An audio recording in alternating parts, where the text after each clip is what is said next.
지금 로드 영상 중에 자전거를 잘 타려면 무엇을 해야 되나는 부분 혹시 보셨나요? 거기 보면 몇 가지 제가 카테고리를 나눴는데 그 중에 기술과 요령 부분이 있습니다. 결국엔 더 멀리 더 빨리 가기 위한 것들인데, 그러니까 기술과 요령을 익혀도 더 멀리 더 빨리 가는데 좀 도움이 된다는 거죠. 그 중에 코너링이 있는데, 되게 코너링 할 때 속도를 줄이게 되잖아요. 그러면 더 빨리 가는 게 방해되는 거죠. 그래서 코너링 기술을 익혀서 감속을 최소화할 필요가 있는 거예요. 그러니까 체력도 똑같고 자전거도 똑같은데, 코너링 기술이 좋은 사람 나쁜 사람 있으면, 나쁘다기보다 안 좋은 사람이 코너 돌 때마다 뒤처지게 돼요. 그러니까 코너 하나당 1m씩 뒤처지면, 뒤처진 사람은 1m를 따라 붙기 위해서 인터벌을 쳐야 돼요. 그러니까 코너 몇 개 돌고 나면 지칩니다. 그래서 코너링을 잘하는지 못하는지에 따라서 더 멀리 더 빨리 가는데 영향을 꽤 크게 끼칩니다. 이게 특히나 경쟁 같은 경우는 작은 차이로 순위가 결정되기 때문에 더욱 중요하죠. 그리고 장거리 탈 때도 코너링을 잘하냐 못하냐에 따라서 체력 소모가 달라져요. 그래서 이걸 한 번만 익혀놓으면 평생을 쓸 수 있는 거잖아요. 감각은. 그래서 이런 기술과 요령을 익히는데도 좀 더 집중할 필요가 있습니다. 좋은 자전거 사는 데는 집중하기가 좋은데, 이런 기술 요령 익히는 건 좀 오래 걸려요. 그래서 좀 잘 안 느니까, 또 어려우니까 안 하는데, 그건 집중적으로 하실 필요가 있습니다. 한 번만 익혀두면 그냥 계속 향상된 상태로 익게 되는 거죠.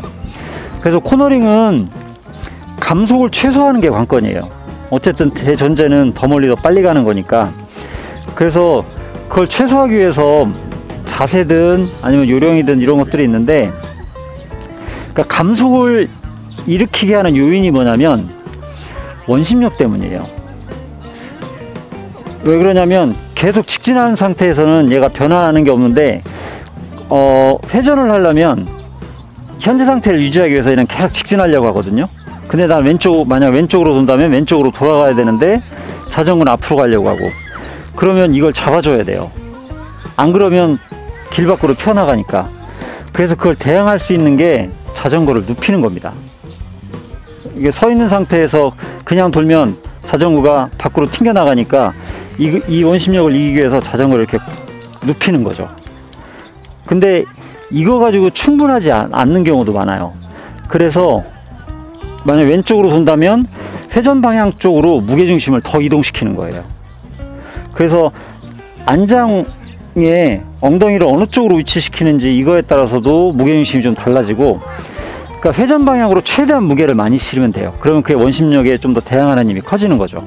그래서 무릎을 회전 방향으로 벌리거나 팔꿈치를 벌리거나 고개까지 더 회전 방향으로 쭉 머리까지 하는 경우도 있고요. 그리고 자세를 낮춰야 됩니다. 자세가 높으면 이 튀어나갈 힘이 더 커요. 그래서 최대한 자세를 낮춰야 됩니다. 근데 자세 낮추는 게 많은 사람들이 난 충분히 낮췄다고 생각하는데 실제 찍어보면 별로 안 낮춰져 있어요. 어떤 생각으로 하시냐면 내 턱이 이 스템에 닿는다는 생각으로 확 숙이셔야 돼요. 그 정도 해도 많이 숙여지질 않아요.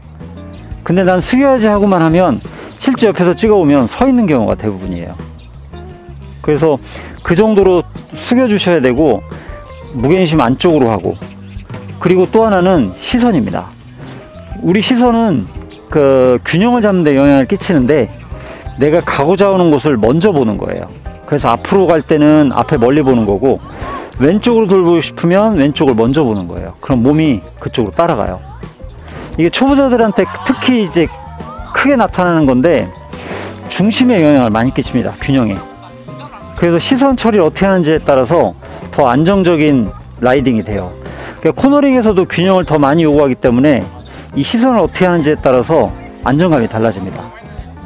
크게 이 세 가지가 중요하고요. 거기에 하나 더 덧붙이면, 저기 왼쪽으로 본다면 오른쪽 페달에 무게를 싣는다는 생각을 하셔야 돼요. 그래야 오른쪽에 가장 바깥쪽이 회전축이 되면서 나머지 무게를 다 원심력에 대항하는 데 쓸 수 있어요. 만약에 왼쪽으로 도는데 왼쪽 페달에 무게가 가장 많이 실리면 그 중심축에서부터 바깥쪽에 있는 거는 원심력에 대항하는 데를 못 써요. 오히려 원심력을 크게 하는 데 쓰여지기 때문에 코너링이 안 좋아집니다. 자세는 충분히 낮추시고, 그 다음에 무게중심은 무릎, 팔꿈치 이런 거 벌려서 회전 방향을 가장 많이 두고, 시선은 내가 가고자 하는 곳을 먼저 보는 거죠. 그냥 이 정도. 그 다음에 이게 있군요. 그 코스는 회전 반경을 가장 크게 하는 게 좋아요. 회전 반경이 작으면 작을수록 원심력은 커지고 속도를 낮춰야 되잖아요. 늦춰야 되죠. 그래서 보통은 길의 가장 바깥쪽에서 시작해서 코너 돌 때 길의 가장 안쪽, 그리고 나갈 때 길의 가장 바깥쪽, 이렇게 보통 아웃, 인, 아웃 이런 형태로 하라고 합니다. 이건 지금 설명드리는 건 둔각의 경우에요. 둔각 대부분 90도보다 이 큰 각도 있죠. 그 각도를 돌아 나갈 때 평지에서 이렇게 하는 거고요. 90도 이상 꺾이거나 아니면 내리막 코너링이나 이럴 때는 조금 다릅니다. 요령이. 그러니까 지금 설명드리는 거는 평지 둔각을 기준으로 보시면 돼요. 물론 속도나 잘 맞추면 예각에서도 쓸 수 있지만 예각에서 더 나은 상태를 만드는 건 조금 다른 부분이 있습니다. 그러니까 내리막에서는 또 다르고요. 근데 대부분 그 둔각이 코너링의 대부분이라서 이거 하나만 하시면 되고, 그 다음에 연습하실 때는 어떻게 하시냐면 코스 한 군데에서 계속 반복하시는 게 좋아요. 여러 개를 하는 것보다, 왜냐면 감각을 익혀야 되는 거니까 한 코스에서만 계속 왔다 갔다, 약간 좀 그 각이 큰 데서 하다가 그게 좀 익숙해지면 점점 각이 작은 쪽으로, 그리고 익숙해지면 속도를 점점 붙여가 보는 거예요. 코너링을. 그러면 감각을 익히는 데 도움이 됩니다. 그냥 여러 개를 계속 왔다 갔다 하면 그렇게 좋진 않아요. 그리고 이쪽 강서 쪽이나 고향 쪽에 사시는 분들은 코너링 연습하기가 아주 좋은 데가 그 고향 대덕생태공원 있죠. 가양대교에서부터 방화대교까지 그 코스가 계속 코너링이 많죠. 거기를 10번이면 10번 정해놓고 계속 왕복하는 겁니다.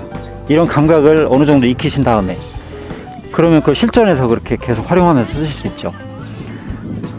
그 정도? 그 반복 연습밖에 없습니다. 몇 가지 요령으로 계속 반복하시면 돼요.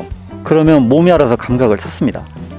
그래서 보통 연습하실 때 한 5번 하다 보면 좀 되는 것 같아. 그러면 그 다음부터 안 해요.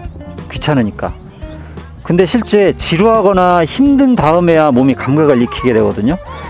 그래서 숫자를 10번이든 20번이든 내가 생각한 것보다 더 많은 숫자를 정해놓고 그 숫자를 연습하시면 감각을 익히는데 좀 더 낫습니다. 질문 있으실까요? 해봐야죠.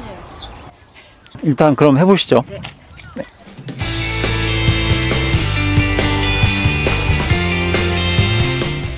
자세선 할게. 속도가 느립니다.